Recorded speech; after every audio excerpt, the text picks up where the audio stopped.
अस्सलाम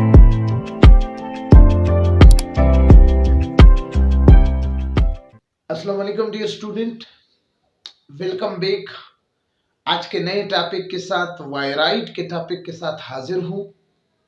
ए cellular life virus के हवाले से ख़त्म हो चुका है, लास्ट टॉपिक है। सबसे पहले तो मैं आप सबका शुक्रिया अदा करता हूँ कि आप लोग मेरे वीडियो को देखते हो और रिस्पांस भी देते हो और फिर फीडबैक भी देते हो। तो याद रखिए, तो शुरू करता हूं कि वायराइट क्या चीज है। डियर स्टूडेंट, वायराइट 1950 तक एक कंसेप्ट था साइंटिस्ट का कि डिजीज काजिंग ऑर्गेनिज्म, जिसको पैथोजन कहा जाता है, वो माइक्रो ऑर्गेनिज्म है, यानी वो ऑर्गेनिज्म जिसको हम माइक्रोस्कोप से देखते हैं। लेकिन 1950 के बाद ये कंसेप्ट साइंटिस्ट का आहिस्ता आहिस्ता तब्दील हो गया कि नहीं, सिर्फ पैथोजन बीमारियों को काज नहीं करता प्लांट और एनिमल में, बल्कि कुछ पार्टिकल है जिसको हम एसेलुलर लाइफ कहते हैं, जैसे प्रायन प्रोटीन, इन्फेक्टस प्रोटीन पार्टिकल है, या आज का जो हमारा टॉपिक है वायराइट, ये single strand of circular RNA है।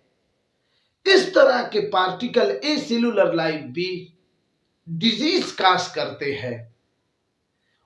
याद रखिए कि ये चीज 1950 के बाद तकरीबन 2000 तक ये बात सारे साइंटिस्ट को पता चल गया कि अब सिर्फ माइक्रो ऑर्गेनिज्म नहीं, बल्कि कुछ ए सेलुलर लाइफ जिसको वायराइट या प्रायन कहते हैं, वो भी डिजीज काज करते हैं।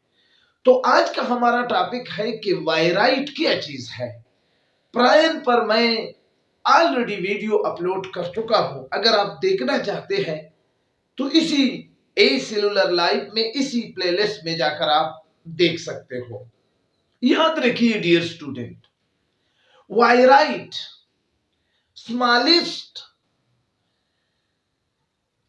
पैथोजन पार्टिकल है जिसमें single strand of circular DNA without protein capsid, without protein coat, ऐसे single strand of RNA, circular strand of RNA को जो प्लांट में या एनिमल में डिजीज काज करते हैं, उस सिंगल स्ट्रैंड सर्कुलर आरएनए को हम कहते हैं वायराइट।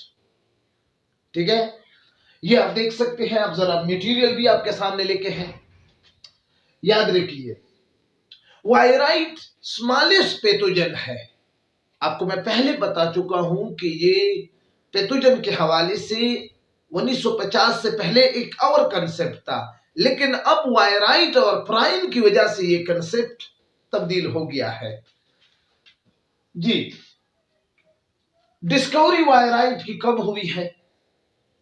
टी.एच. डेनियर ने 1971 में पोटैटो, सोलोनियम टोबार्कियम, स्पिंडल यानी स्पिंडल ट्यूबर वायराइट डिस्कवर कर दिया। यानी पोटैटो प्लांट के अंदर जब पोटैटो का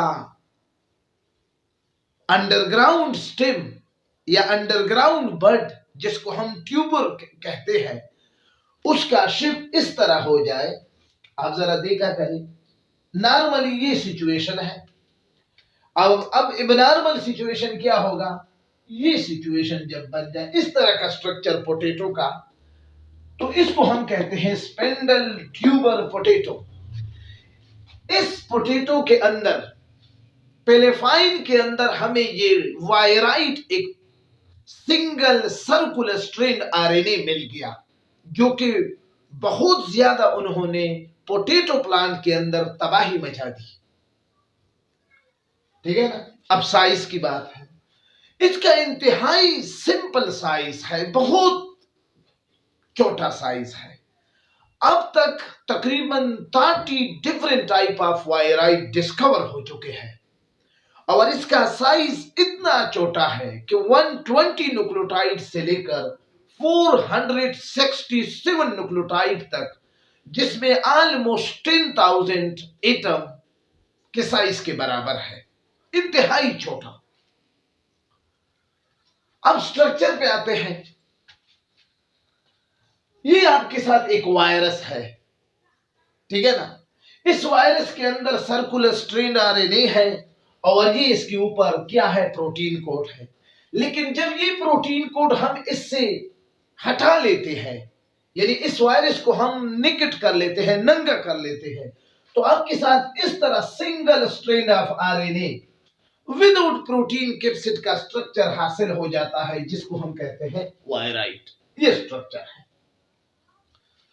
याद रखिए कि ये single circular strand of RNA किसी भी प्रोटीन को कोड नहीं करता, फिर भी ये डिजीज काज करते हैं। हैरानगी तो यही है कि ये कैसे अपने तादाद को बढ़ाता है जी, क्योंकि ये प्लांट में अक्सर आपको मिला है।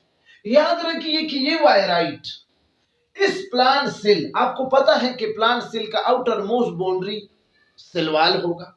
सेलवाल के अंदर छोटे छोटे पोर होंगे, इस तरह का पोर आपको नजर आएंगे, जिसको हम कहते हैं प्लाज्मोडेस्मेटा। प्लाज्मोडेस्मेटा, ये इन छोटे छोटे सुराख के जरिए ये वायराइट अंदर आ जाता है। और प्लांट सेल के अंदर तो बहुत साइटोप्लाज्म में बहुत ज्यादा ऑर्गेनील है। ये दो ऑर्गेनील में आपको अक्सर मिलेगा, एक क्लोरोप्लास्ट के अंदर और एक न्यूक्लियस के अंदर। क्यों इन दोनों के अंदर मिलेगा, बाकी के अंदर नहीं होगा? इसलिए कि क्लोरोप्लास्ट और न्यूक्लियस के अंदर एंजाइम मौजूद है। आपको पता है कि डीएनए न्यूक्लियस के अंदर DNA polymerase enzyme, RNA polymerase enzyme, ligase enzyme, तो इस तरह के एंजाइम की मौजूदगी में ये सिंगल सर्कुलर स्ट्रैंड आरएनए जब न्यूक्लियस के अंदर आएगा तो ये अपनी रिप्लिकेशन कर सकेगा उन एंजाइम की मदद से। कुछ वायरस ये क्लोरोप्लास्ट में जाते हैं और कुछ वायराइट क्या है, वो न्यूक्लियस के अंदर चले जाते हैं। अब ये सबसे पहले न्यूक्लियस में एंट्री करने से पहले ये अपने सर्कुलर शेप को क्या करते हैं, चेंज करते हैं। ये एलंगेट हो जाता है, सीधा हो जाता है इस तरह, ठीक है ना। और इसके बाद अंदर जाता है।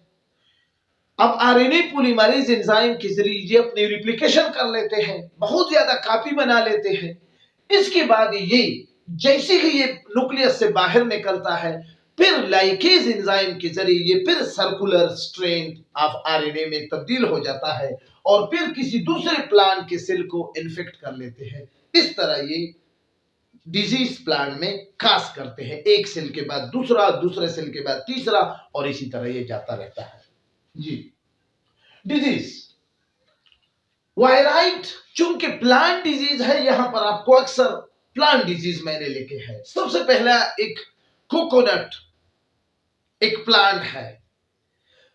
कोकोनट में ये कुडंग डिजीज काज करती है। कुडंग डिजीज यानी कोकोनट का शेप जब गोल हो जाता है और वो इतना सॉफ्ट हो जाता है कि कोई चिड़िया अपने चोंच इसके अंदर क्या कर सकते हैं, अंदर कर सकते हैं, यानी नरम मुलायम कर देते हैं कोकोनट को।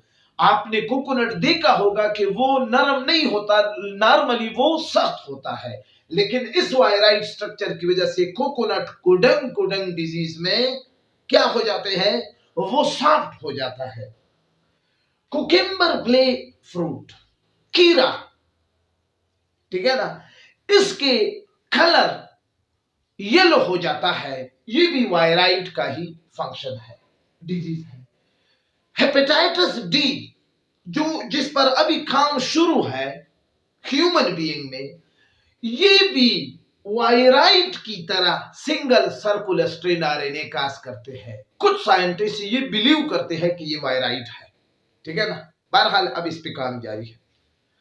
पोटैटो स्पिंडल ट्यूबर डिजीज यानी पोटैटो का शिप जब ऐसे हो जाए, स्पिंडल ट्यूबर, ट्यूबर उस पोटैटो को कहते हैं जो underground bud which have swollen fleshy stem, तो उसको हम कहते हैं ट्यूबर। तो ये चीज सिम्टम इलामत क्या है? आरएनए साइलेंसिंग, आरएनए साइलेंसिंग किसे कहते हैं? आरएनए साइलेंसिंग जब ये आरएनए न्यूक्लियस के अंदर होता है और न्यूक्लियस के अंदर जो स्ट्रेस कंडीशन में या हीट स्ट्रेस प्रोटीन होते हैं उसको क्या कर लेते हैं, ये डिप्रेस करके उसको फंक्शन से महरूम कर देते हैं। तो इस सूरत में जब आरएनए ऐसे प्रोटीन को क्या कर लेते हैं, उसको काम यानी स्ट्रेस कंडीशन में पौधे को उस स्ट्रेस कंडीशन के मुकाबले के लिए अहल नहीं करता और प्लांट खराब हो जाता है। तो इसी कंडीशन में जब प्रोटीन काम न करे तो और आरएनए की वजह से ये सब कुछ हो, तो फिर हम कहते हैं कि ये आरएनए साइलेंसिंग है। दूसरा इलामत सिम्टम स्टंट ग्रोथ, यानी ग्रोथ का कम हो जाना, पौधा छोटी कद का रह जाता है और खत्म हो जाता है। क्लोरोसिस, नॉर्मली पत्ते ग्रीन कलर के होते हैं लेकिन कुछ पत्ते येलो कलर हो जाते हैं आयरन की कमी की वजह से। और इसके अलावा पत्ते का जो नेचुरल कलर है वो ग्रीन के बजाय जब येलो हो जाए तो फिर हम उस कंडीशन को कहते हैं क्लोरोसिस। ये भी इलामत है वायराइट का। Stem necrosis and death, stem में कुछ टिश्यू या कुछ आर्गन, ठीक है ना, या कुछ पार्ट उसके अंदर जो टिश्यू है वो डेथ हो जाते हैं। इस कंडीशन को हम कहते हैं necrosis, stem necrosis. Deformation of leaves and flower, flower का यानी फूलों और पत्तों का प्रॉपर तरीके से न बनना, ठीक है ना, जिसकी वजह से वो जल्दी ही खत्म हो जाती है। और फूल का काम क्या है? सीड पैदा करना, ठीक है ना, प्रोडक्ट पैदा करना, वो नहीं कर सकती है। और न ये पत्ता क्लोरोफिल यानी सिंथेसिस ऑफ प्रोटीन और फोटोसिंथेसिस का काम भी ये पत्ता नहीं कर सकते। ट्रांसमिशन, वायराइट सबसे पहले एंटर होता है पोलन यानी मेल रिप्रोडक्टिव पार्ट में फ्लावर में, और फिर इसके बाद उयूल में यानी फीमेल रिप्रोडक्टिव पार्ट में यानी फ्लावर में।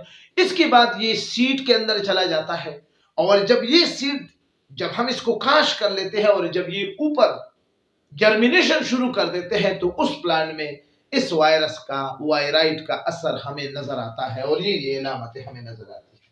ये एक ट्रांसमिशन है। दूसरा, वायराइट का दूसरा ट्रांसमिशन का तरीका क्या है? कंडिमिनेटेड फार्म मशीनरी, यानी जो ट्रैक्टर है, जो हल है, ठीक है ना, जो आप के फार्मिंग में जिन आलात को आप क्या कर लेते हैं, इस्तेमाल करते हैं, वो वायराइट से कंडिमिनेट हो, ठीक है ना, साफ न हो इस सूरत में भी। और इसके अलावा इंसेक्ट के जरिए भी वायराइट एक प्लांट से दूसरे प्लांट को इन्फेक्ट कर सकते हैं। प्रिवेंशन, ठीक है, प्रिवेंशन क्या है?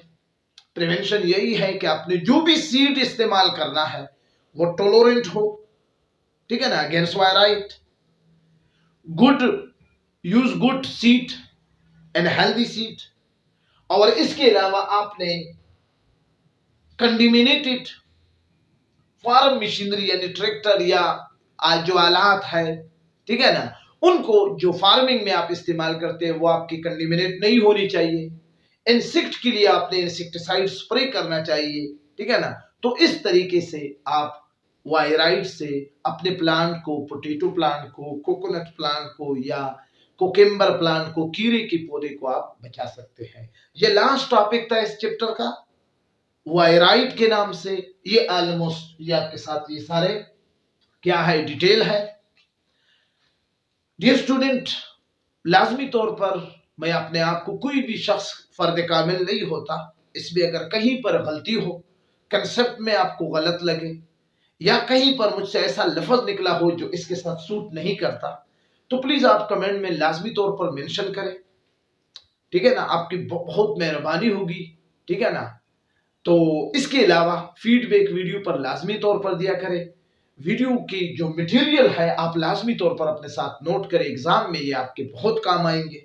अपने दुआओं में याद रखिए। इंशाल्लाह नेक्स्ट चैप्टर प्रोकैरियोट पर मैं इंशाल्लाह जो टॉपिक अपलोड है वो तो अपलोड है, जो नहीं है वो इंशाल्लाह आप लोगों के लिए अपलोड करूंगा।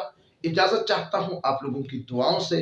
अल्लाह ताला हम सबका नेहगमान हो। खुदा हाफिज।